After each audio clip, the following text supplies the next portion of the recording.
くるみ山荘を訪問していただきありがとうございます。くるみ山荘は電気ガス水道の公共供給を受けないオフグリッドな環境です。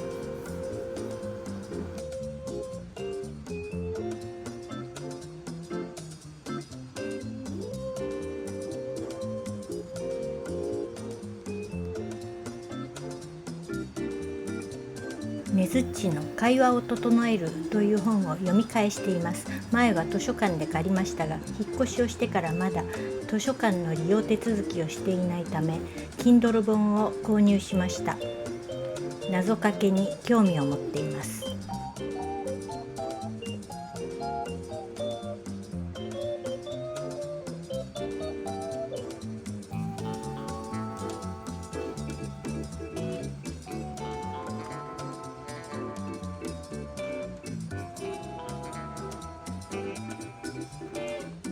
謎かけのパターンはこのようになっています。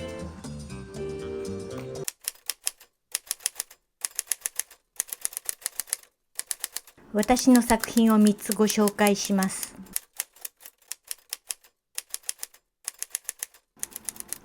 引っ越しとかけて、ステレオと解く、その心は、コンポが必要でしょう。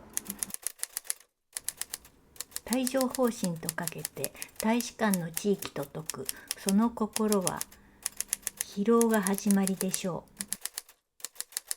う。メガネとかけて投資家と解く、その心はよく見えるでしょう。それではブラウニーの在庫がなくなったのでまた作ります。今回は 95g の小麦粉を 45g にして残りの 50g を粉末のくるみにしています。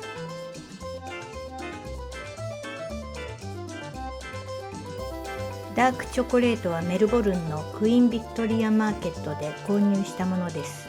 毎回作っているブラウニーと基本は同じで、ナッツの種類を変えています。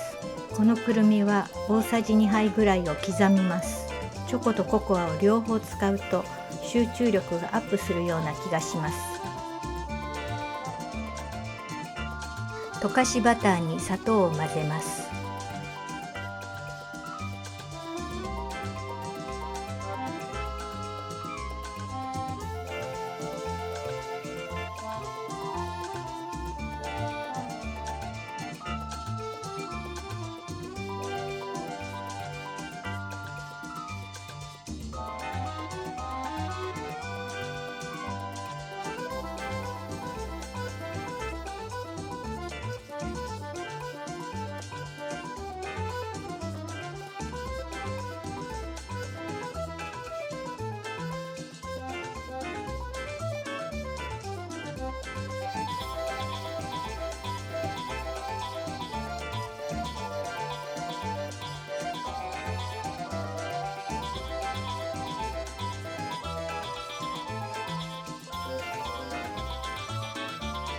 バニラオイルと卵を追加します。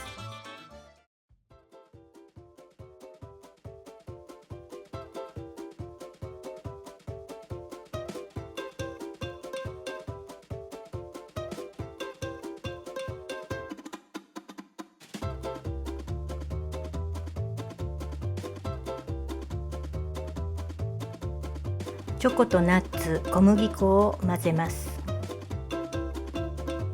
型に入れてオーブンで焼きます。実は今日も大きなココアシフォンケーキを焼いています。その下の段でブラウニーを焼いています。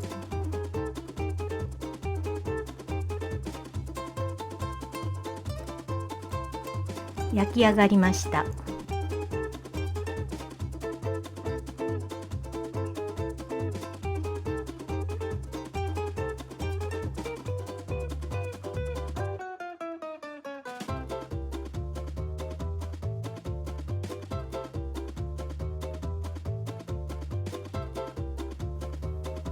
粉末のくるみと刻んだくるみが入っていて大変美味しくいただきました。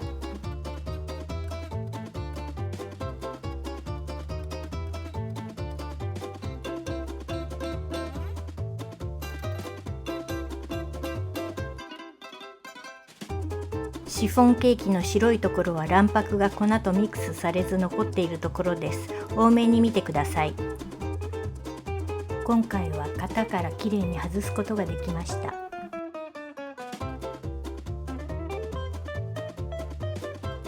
なんちゃって家ミスターをまた作りました。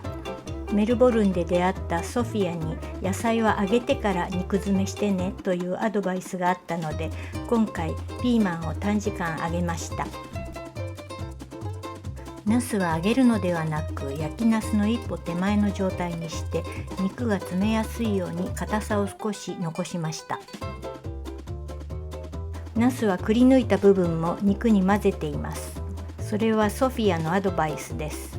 前回メルボルンの孫たちに作った時は野菜の加熱に時間がかかった反省から調理方法を調整しています。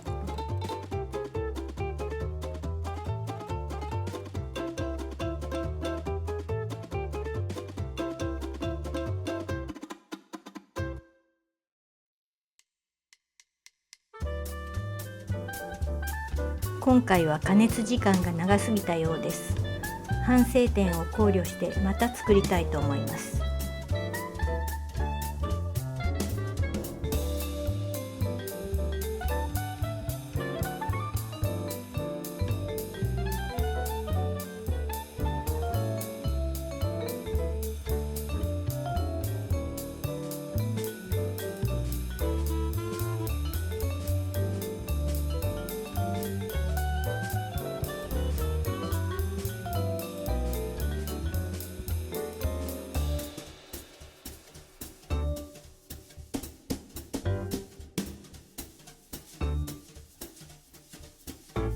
これとお味噌汁とご飯です。夫のいとこが北海道から送ってくれたホタテの貝柱です。解凍してお刺身でいただきます。とても美味しくいただきました。1キロもあるのでゆっくりいただきます。Zoom でフルートのレッスンを受けます。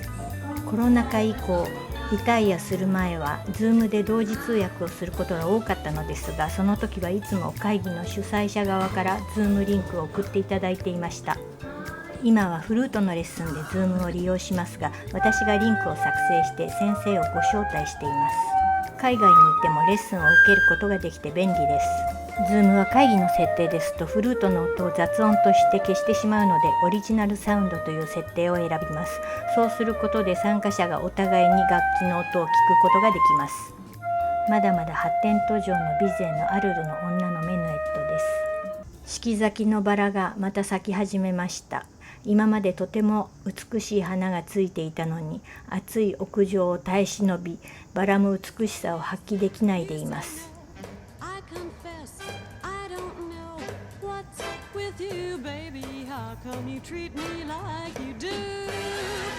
昨日夕方に大雨が降り、このプラグトレイは水浸しになりました。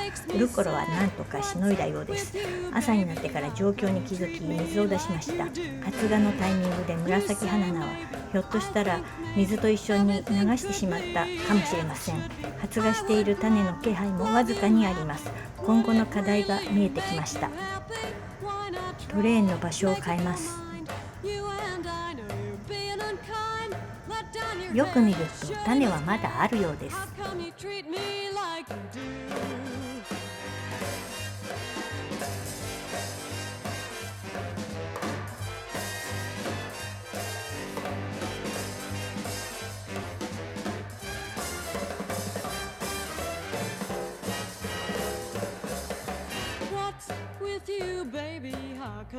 薪ストーブは料理用にも使えるのですが、火力を十分に出そうとすると室温が上がるので、やはり冬に使うのが良いかもしれませんが、火を見ると落ち着きます。綺麗な物置を作ってくださった棟梁を夕食にご招待しています。ゆっくりお話しするのを楽しみにしています。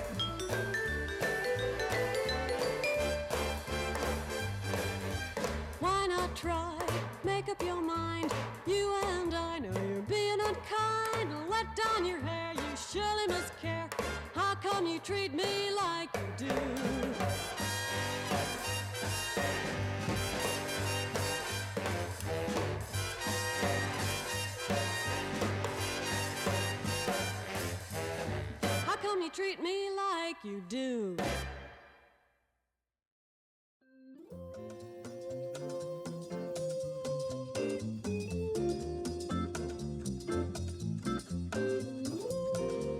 皆様最後までご視聴ありがとうございました。よろしければチャンネル登録と高評価をお願いいたします。とても励みになります。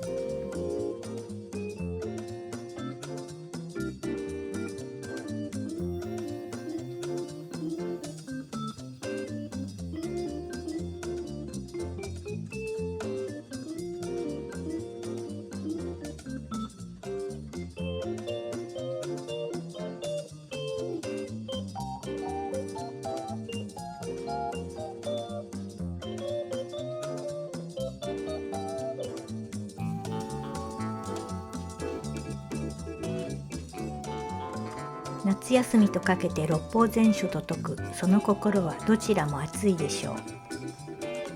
歯ブラシとかけて相撲の稽古と解く、その心は思考を取る。